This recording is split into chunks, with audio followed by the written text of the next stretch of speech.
بسم الله، اللهم صل على محمد وآله وصحبه أجمعين. شلونكم حبايب؟ إن شاء الله كل بخير وصحة وسلامة يا رب. حبايب قلبي، وصفتنا لهذا اليوم هي خبز البطبوط أو العيش المصري. مكوناته هي 5 أكواب طحين، ملعقة كبيرة سكر، ملعقة كبيرة خميرة فورية، ملعقة صغيرة ملح، كوب و3/4 كوب مي، يعني لا هو بارد ولا هو حار، يعني وسط يكون. هسه ايش راح اسوي؟ هاي الكاسة راح ادير مي، راح ادير السكر، راح ادير الخميرة،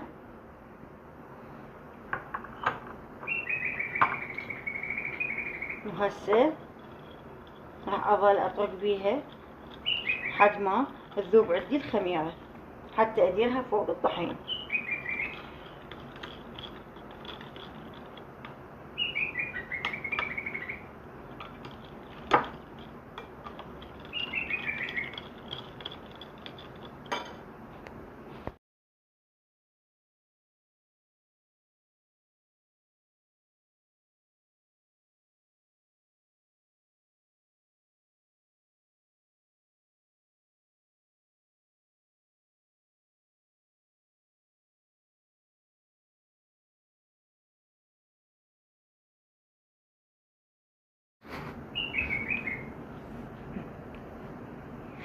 شوفوا حبايب، هسه هذا الطحين وخليت بيه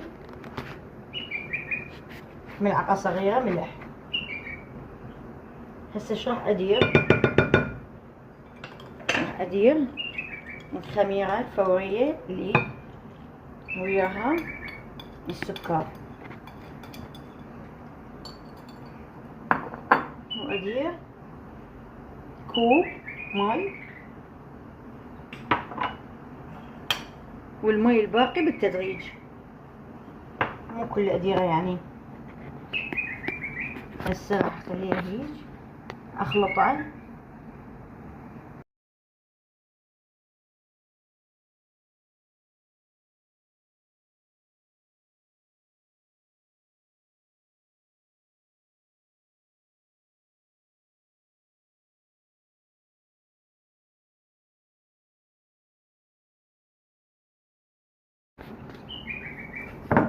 شوفوا حبايبي شلون صارت، كلش لينه. واللي عندها عجانه تقدر تعجنها بالعجانه، ماكو مشكله. انا عندي عجانه 12 كيلو من هاي الدبل، بس حبيت اعجن لكم اياها بايدي على مود اللي ما عندها عجانه تقدر تعجن بايدها. بس شنو، تظلوا عجنوا فد 10 دقائق او اكثر بشويه على مود تصير عجينه سهله وطريه. هسه شو راح اسوي اني؟ اخليها هنا، راح اشيسها لما تختمر شويه، وراها اشنقها. حبايب رجعت لكم، هسه عندي العجينه اختمرت، وهسه راح افرش هذا الخاولي. هذا الخاولي بس للمطبخ خالتها، يعني للعجين، يعني نظيف ما بشي. شوفوا خالته بس خاص بس للعجين. هسه راح اشيل العجينه، اختمرت عندي.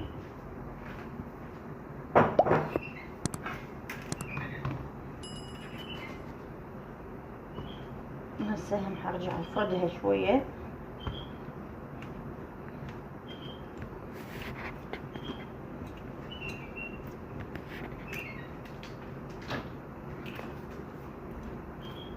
شوفوا حبايب، ما تلزق لا بيدي ولا تلزق على الكاونتر. هسه راح افردها.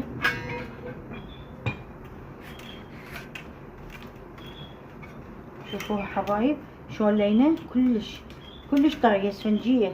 هسه راح اقصقصها.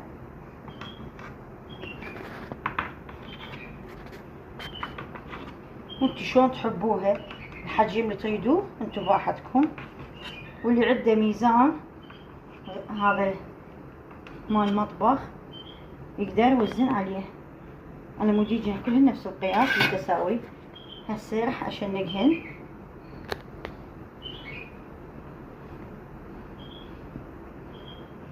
نخليه هنا.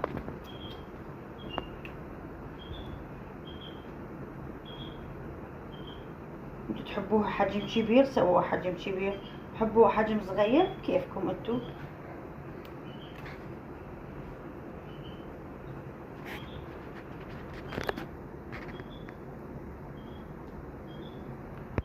وهاي حبايب شنقتهن. شوفوا وانتو اذا تريدون تضاعفون الكمية، يعني تريدون تسوون عجينة اكبر، لازم تضاعفون كل الكمية اللي هي الطحين والخمرة وها كلها. اني لا، هاي سويتها على قدنا، بس حبيت اشوف لكم الطريقة. هسه راح اغلفها بخاولي ثاني على مود تختمر.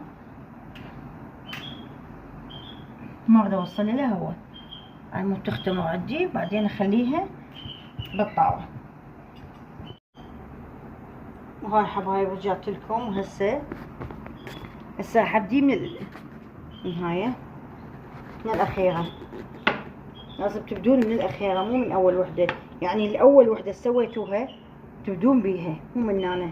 ثاني أول وحدة بلشت بيها منا، أول وحدة نبلش بيها نفردها. هاي لازم الأول وحدة سويناها مو الأخيرة.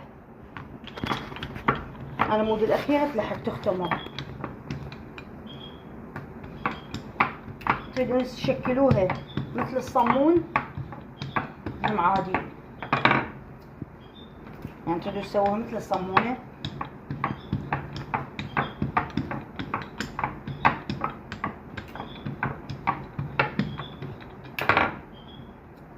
هسه ايش راح اجيب؟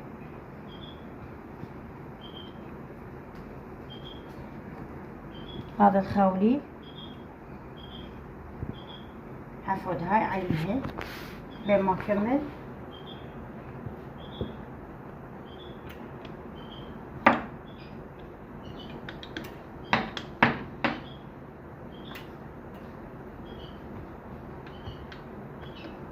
هذا الشيبة كل سهل بالشغل.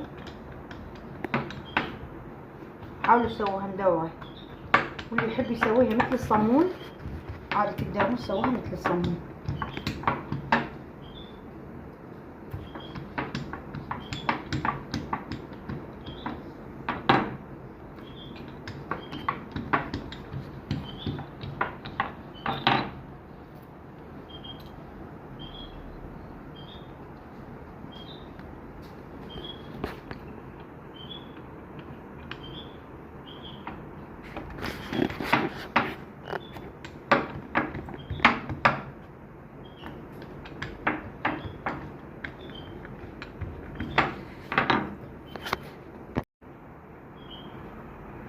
شوفوا حبايب، هاي كلهم فادتهن بالشيبق.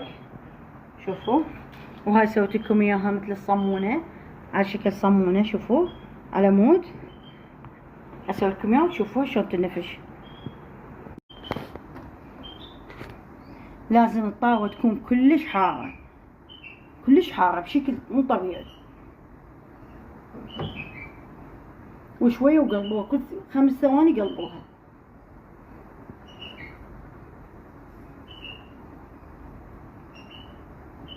هسه تشوفوها من هنا بقبقتكم.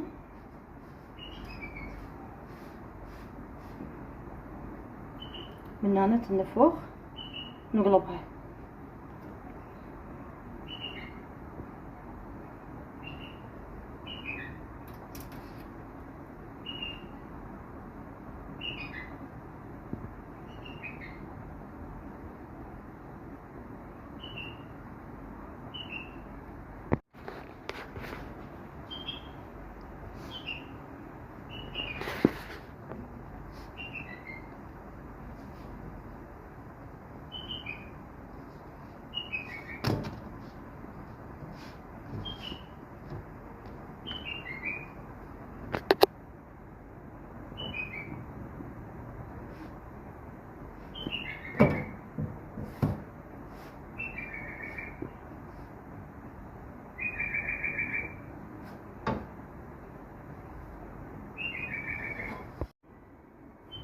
شوفوا حبايب، شوفوا شلون نفشت.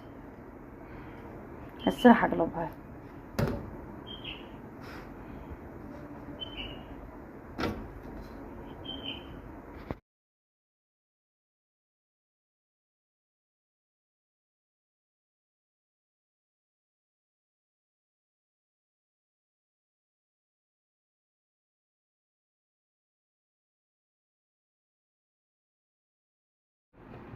شوفوا حبايب، هذا الخبز، خبز البطلوط سويته.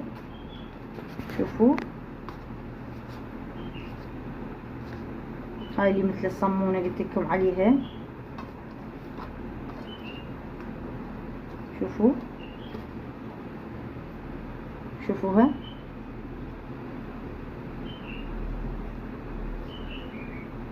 وهاي حبايب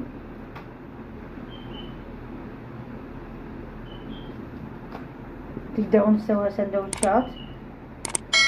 وان شاء الله عجبكم هذا الفيديو، ولا تنسوني باللايك والاشتراك وتفعيل زر الجرس. مع السلامة.